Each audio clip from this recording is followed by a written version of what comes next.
El silencio de la eternidad se quebró con el sonido más desgarrador que jamás haya resonado en los cielos. No era el grito de dolor físico, ni el lamento por una pérdida personal. Era algo infinitamente más profundo, más devastador. Era el llanto del amor infinito contemplando la ceguera voluntaria de aquellos que había venido a salvar. Ella lo vio en visión, y sus palabras nos transportan a ese momento sublime y terrible. Como está escrito en él, deseado de todas las gentes, Jesús lloró, no por sí mismo, aunque sabía que en pocas horas los clavos atravesarían sus manos, no por el sufrimiento que le esperaba, aunque conocía cada detalle de la agonía venidera. Lloró por algo infinitamente más doloroso para su corazón divino. Lloró por los ciegos que teniendo ojos no veían, por los sordos que teniendo oídos no escuchaban, por los muertos espirituales que teniendo vida habían elegido la muerte. Jerusalén, Jerusalén, ciudad que matas a los profetas, pero también símbolo de toda alma humana que rechaza la visitación divina. Ellen White penetró con su visión profética en el corazón de Cristo en ese momento supremo. Vio cómo el Salvador contemplaba no solo la destrucción física de Jerusalén, sino la ruina espiritual de millones de almas a través de la historia. Vio en ese llanto divino el eco de todas las lágrimas que Dios derramaría por la humanidad perdida. El mundo siguió su curso. Los mercaderes continuaron vendiendo. Los religiosos siguieron debatiendo. Los poderosos siguieron conspirando. Y en medio de toda esa actividad febril, pasó inadvertido el momento más trascendental de la historia. Dios mismo caminando entre los hombres, ofreciendo salvación, extendiendo misericordia y siendo rechazado. Pero hay algo más profundo en esta escena que Ellen White nos revela. Ese llanto no era solo por el pasado, sino por el futuro. Era el llanto profético de aquel que veía a través de los siglos cómo se repetiría la misma tragedia una y otra vez. Como está escrito en el conflicto de los siglos, la historia se repite en ciclos proféticos. Lo que sucedió en Jerusalén no fue un evento aislado, sino el patrón que se repetiría hasta el fin del tiempo. Y Ellen White, en sus visiones, vio cómo ese mismo llanto divino resonaría en los últimos días. Vio cómo, en el tiempo del fin, Dios visitaría nuevamente a su pueblo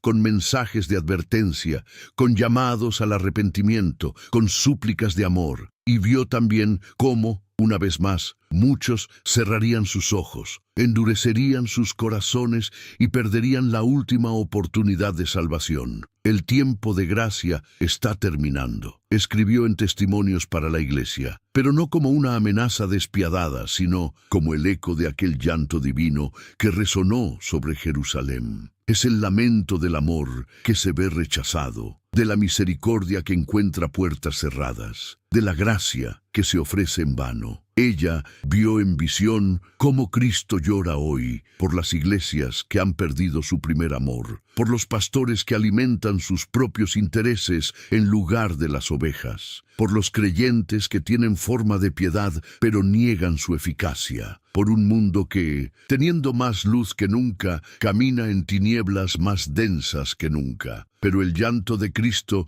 no es de desesperación, sino de amor persistente. Como está escrito en mensajes selectos, aún en los momentos más oscuros, su misericordia permanece disponible para todo aquel que genuinamente la busque. Su llanto es la evidencia de que su corazón sigue palpitando por la humanidad perdida. Ellen White vio que ese llanto divino se intensificaría a medida que se acercara el fin del tiempo de gracia. Vio cómo los ángeles llorarían con Cristo al ver alma tras alma rechazar la salvación ofrecida. Vio cómo el cielo entero se conmovería ante la tragedia de la incredulidad humana. Y en medio de esta visión desgarradora, ella recibió una revelación aún más profunda, que nosotros, como instrumentos de Dios, estamos llamados a ser parte de esa súplica divina, a ser canales de esas lágrimas sagradas, a advertir con amor a un mundo que se precipita hacia su destino eterno. Ella contempló el momento cuando Cristo se detuvo en el Monte de los Olivos, y su corazón divino se quebrantó ante la vista de la ciudad que había amado con amor eterno. miró la ciudad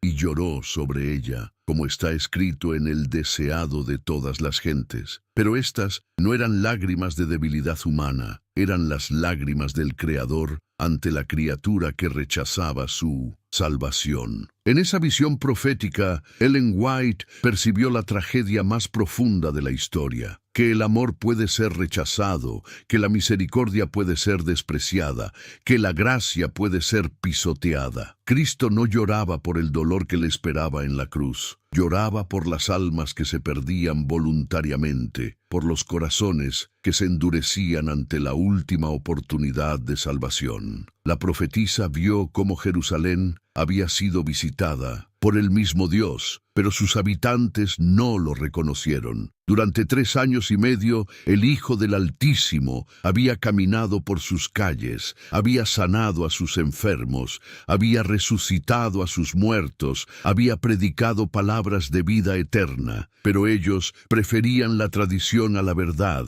el orgullo a la humildad, las tinieblas a la luz. Y en esta revelación, Ellen White comprendió que aquellas lágrimas de Cristo no eran solo por Jerusalén del pasado, sino por toda alma que, habiendo conocido la verdad, decide apartarse de ella. Son lágrimas que atraviesan el tiempo, que alcanzan cada generación, cada corazón que cierra sus oídos al llamado divino. En Primeros Escritos, ella describe cómo el Señor extiende sus brazos de misericordia hasta el último momento, pero cuando la puerta se cierra, ya no hay más intercesión. Las lágrimas de Cristo sobre Jerusalén eran el eco profético de ese momento final, cuando la gracia dejará de suplicar a los corazones humanos, porque Jerusalén había sido elegida, santificada, bendecida con la presencia del templo, del sacerdocio, de las promesas. Sin embargo, cuando vino aquel a quien todas las ceremonias señalaban, cuando llegó la realidad de todos los símbolos, ellos lo rechazaron, no por ignorancia, sino por decisión deliberada. Ellen White vio en visión cómo Cristo, en su omnisciencia divina, contemplaba no solo la destrucción física que vendría sobre la ciudad,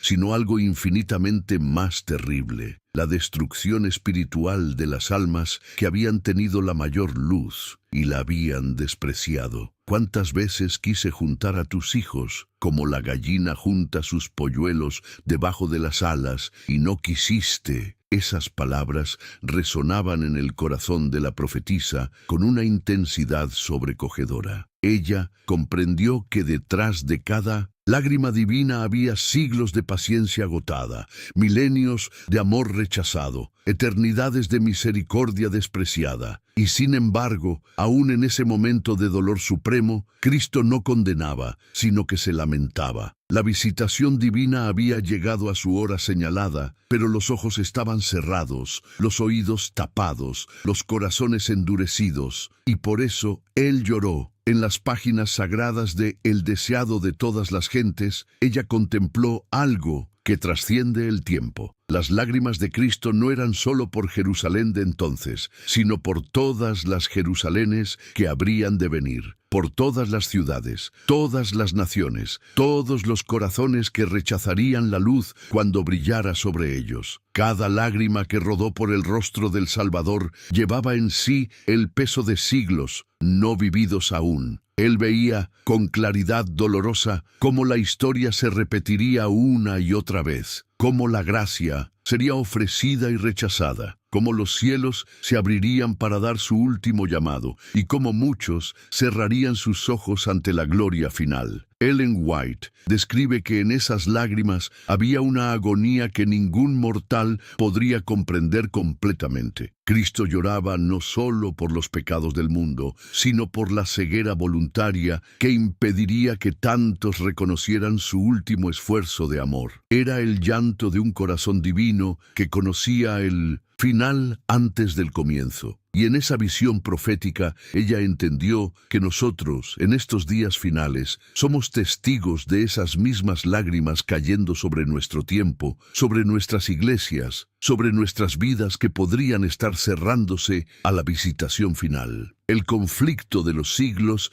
revela que hay un eco eterno en esas lágrimas de Cristo, un eco que resuena a través de los corredores del tiempo hasta llegar a nosotros, a esta generación que vive en la frontera entre la gracia y el juicio. Ellen White vio que cada generación tendría su momento de visitación, su oportunidad única e irrepetible de reconocer la presencia divina. Pero también vio algo que estremece el alma, que la naturaleza humana, en su orgullo y autosuficiencia, repetiría el patrón de Jerusalén, que cuando llegara el momento más sagrado de la historia, cuando el cielo mismo descendiera para hacer su llamado final, muchos estarían demasiado ocupados, demasiado confiados, demasiado ciegos para percibir lo que estaba aconteciendo. Ella contempló cómo las señales serían malinterpretadas, cómo los mensajes serían ignorados, cómo la voz del Espíritu sería acallada por el ruido de un mundo que marcha hacia su propio fin. Y en esa visión comprendió que las lágrimas de Cristo en el Monte de los Olivos eran también lágrimas por nosotros, por este tiempo, por esta hora solemne en la que vivimos. El Salvador llora aún, no por sí mismo, sino por aquellos que en estos días finales no perciben que el tiempo de gracia está llegando a su fin, que la puerta de la misericordia no permanecerá abierta para siempre. En eventos de los últimos días, ella contempló una verdad que helaba el alma. Llegará un momento cuando Cristo se levantará de su posición de intercesor. En ese instante solemne, sus lágrimas de misericordia se transformarán en silencio divino. No habrá más súplicas, no habrá más intercesión. El tiempo de gracia habrá terminado para siempre. Las lágrimas que hoy derrama son las últimas gotas de misericordia que caen sobre un mundo que se precipita hacia su destino eterno. Cada día que pasa, cada oportunidad desperdiciada, cada llamado rechazado, reduce el tiempo en que esas lágrimas sagradas aún pueden cambiar un corazón, transformar un destino, abrir una puerta que pronto se cerrará para siempre. Ellen White vio que en los últimos días muchos estarían tan absortos en los afanes de este mundo, tan distraídos por las preocupaciones temporales, que no percibirían las señales de los tiempos. Como en los días de Noé, estarían comiendo, bebiendo, casándose y dándose en casamiento sin darse cuenta de que el diluvio de juicio se aproximaba. Y Cristo llora por ellos. Llora porque conoce lo que viene. Llora porque ve el fin desde el principio. Llora porque su amor es infinito, pero su tiempo de intercesión no lo es. En Primeros Escritos, la mensajera del Señor fue testigo de una escena que marcó su alma para siempre. Vio a Cristo levantarse de su posición de mediador ante el Padre. En ese momento, una oscuridad terrible cubrió al mundo. Ya no había más lágrimas, ya no había más intercesión, ya no había más tiempo. Las lágrimas de Cristo no son simplemente una expresión de su humanidad, son el testimonio visible de que el amor divino aún intercede, de que la puerta de la gracia aún permanece abierta, de que todavía hay tiempo para el arrepentimiento y la transformación. Pero ella vio que llegará un día cuando esas lágrimas cesarán. No porque el amor de Cristo haya disminuido, sino porque la paciencia divina habrá llegado a su límite, porque la copa de la iniquidad del mundo se habrá llenado completamente. En El conflicto de los siglos está escrito que cuando Cristo termine su obra de mediación, será pronunciada la sentencia solemne: el que es injusto, sea injusto todavía, y el que es inmundo, sea inmundo todavía, y el que es justo practique la justicia todavía, y el que es santo, santifíquese todavía. En ese momento, cada caso habrá sido decidido para vida o para muerte. Ya no habrá más oportunidades, ya no habrá más llamados, ya no habrá más lágrimas de intercesión. Entonces, en el silencio más profundo que jamás haya conocido el universo, se oirá una voz que atravesará los cielos: consumado es. El ministerio de intercesión habrá terminado para siempre. Como escribió Ellen G. White en El conflicto de los siglos, entonces Jesús dejará de interceder en el santuario celestial. Levantará sus manos y con gran voz dirá: hecho es, y todas las huestes angélicas depondrán sus coronas mientras Él hace el solemne anuncio. En ese momento, cada alma que rechazó la visitación divina comprenderá finalmente lo que perdió. Verán que las lágrimas de Cristo no fueron de debilidad, sino de amor infinito, que su llanto no fue por su propio sufrimiento, sino por la ceguera voluntaria de quienes prefirieron las tinieblas a la luz. Los que despreciaron su gracia clamarán a las rocas y a los montes: «Caed sobre nosotros y escondednos del rostro de aquel que está sentado sobre el trono y de la ira del Cordero». Pero será demasiado tarde. El tiempo de gracia habrá pasado para siempre. Hoy, mientras estas palabras resuenan en el tiempo, mientras el eco de sus lágrimas aún puede ser escuchado por corazones sensibles, la puerta permanece abierta. La intercesión continúa. Su gracia todavía fluye como un río que busca corazones sedientos. Ellen G. White vio esto, lo escribió, lo advirtió con una urgencia que traspasa las páginas del tiempo. En Testimonios para la Iglesia escribió: «Estamos viviendo en el tiempo más solemne de la historia de este mundo. El destino de las multitudes que pueblan la tierra está por decidirse». Él aún llora, no por sí mismo, sino por aquellos que no perciben que esta es su hora de visitación, por aquellos que, como Jerusalén, están a punto de ver cerrada para siempre la puerta que hoy permanece abierta. Reconocerás hoy su visitación, escucharás el eco de sus lágrimas de amor, o serás como aquellos por quienes Él lloró, que no supieron discernir el tiempo de su visitación. El reloj profético marca los últimos segundos. Sus lágrimas aún caen, su gracia aún llama, pero no para siempre.